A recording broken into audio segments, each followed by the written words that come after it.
दोस्तों, आप में से भी कई लोग दिन में YouTube पे काफ़ी मोटिवेशनल वीडियोस देखते होंगे, लेकिन कभी आपने सोचा है कि उस मोटिवेशन का असर कुछ समय तक ही रहता है? आखिर ऐसा क्यों होता है कि हम उस मोटिवेशन को लगातार अपनाकर नहीं रख सकते, लगातार हम मोटिवेटेड नहीं रह सकते?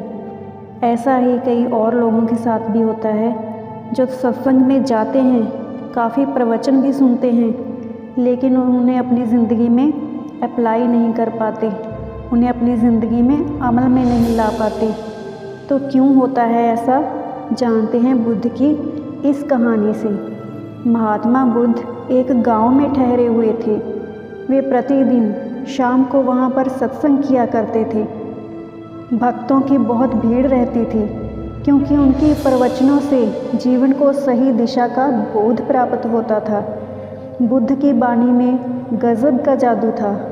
उनके शब्द सभी सुनने वालों के दिल में उतर जाया करते थे। एक युवक प्रतिदिन बुद्ध के प्रवचन सुनने आता था। एक दिन जब वह प्रवचन समाप्त हो गए तो वह बुद्ध के पास गया और बोला, महाराज, मैं काफ़ी दिनों से आपके प्रवचन सुन रहा हूँ, किंतु यहाँ से जाने के बाद मैं अपनी गृहस्थी में खो जाता हूँ और जो आपसे सुनकर जाता हूँ उन बातों पर अमल नहीं कर पाता। इससे सत्संग के महत्व पर शंका भी होने लगती है। बताइए मैं क्या करूँ? बुद्ध ने युवक को बांस की एक टोकरी देते हुए उसमें पानी भरकर लाने के लिए कहा। युवक टोकरी में जल भरने में असफल रहा। बुद्ध ने यह कार्य निरंतर जारी रखने के लिए कहा। युवक प्रतिदिन टोकरी में जल भरने का प्रयास करता, किंतु सफल नहीं हो पाता। कुछ दिनों बाद बुद्ध ने उससे पूछा, इतने दिनों से टोकरी में लगातार जल डालने से क्या टोकरी में कोई फ़र्क नज़र आया? युवक बोला, एक फ़र्क ज़रूर नज़र आया है। पहले टोकरी के साथ मिट्टी जमा होती थी, अब वह साफ दिखाई देती है, कोई गंदगी नहीं दिखाई देती है और इसके छेद पहले जितने बड़े नहीं रह गए हैं, वे बहुत छोटे हो गए हैं। तब बुद्ध ने उसे समझाया, यदि इसी तरह उसे पानी में निरंतर डालते रहोगे तो कुछ ही दिनों में ये छेद फूलकर बंद हो जाएंगे और टोकरी में पानी भर पाओगे। इसी प्रकार जो निरंतर सत्संग करते हैं उनका मन एक दिन अवश्य निर्मल हो जाता है। अब गुणों के छिद्र भरने लगते हैं और गुणों का जल भरने लगता है। युवक ने बुद्ध से अपनी समस्या का समाधान पा लिया।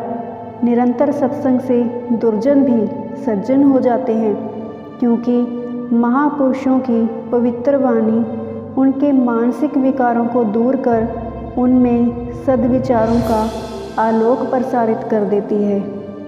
तो ये रही सत्संग की महिमा। जैसा हम संग करते हैं वैसे ही बन जाते हैं, इसीलिए हमें सत्संग जरूर सुनना चाहिए। चलिए अब बात करते हैं मोटिवेशन की।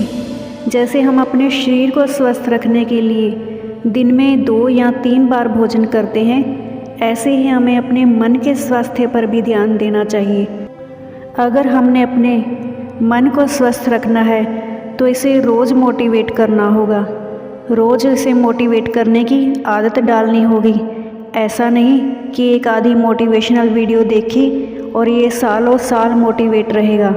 तो इसे रोज़ डाइट दें, रोज़ इसे खुराक दें मोटिवेशन की।